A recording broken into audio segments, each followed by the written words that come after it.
The problem is workers are dying on the job. Workers are being seriously injured and maimed, and the employers have got an approach of self-regulation that doesn't work. The pursuit of profit gets in the way every single time, and there needs to be a strong regulation to enforce safety on the waterfront before more people are killed. One of the clerical guys came in and told the guys in the room that Brad had been run over by a forklift. Some guy was performing CPR on him at the time. So straight away we've both looked at each other and shook our heads, and then obviously it was announced, Brad was announced dead.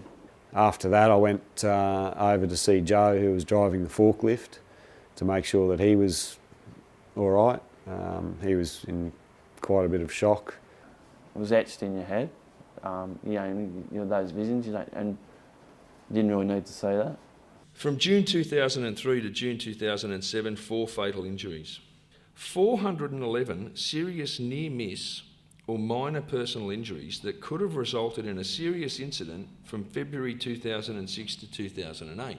We've got to pressure these companies and just make sure that they do keep on about safety. I mean, a lot of these companies just aren't interested in safety. They talk the talk, but when it comes to implementing safety, they're just not interested. They know they were guilty and they should have just gone on with it, but they just want to hold off paying anything till the death. And that's what it was.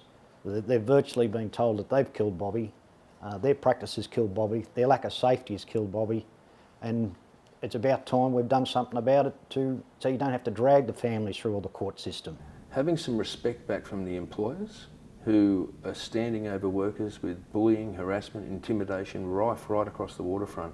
You can go back to nearly every death and fatality on the waterfront, and you can identify that the boss was G'ing up, standing over us, putting in place or not putting in place a proper procedure for working safely. Because it doesn't mean anything to them. You don't mean anything to them. Brad was performing 3 different roles. He was working on the wharf, unhooking the cargo, driving the Maffey truck over to the shed, and then getting out of that truck and then into a forklift and unloading the cargo. I was just simply astounded at that he was performing 3 jobs. Should have been one person for each role. No one has to feel like they're being bullied or intimidated, okay? And if they are, then we need to stop, have a talk about it, because if we're organised, we won't have to put up with it, okay? And that's what unions are supposed to be about. Everywhere you go, training and induction's a joke. They roll people in, they throw a few papers at them for a couple of weeks, sit them in a classroom, and then they throw them out in the mix. And it's disgraceful. The more skilled we are and the more proficient we are in the job and doing that job, the more safe we're going to be as well.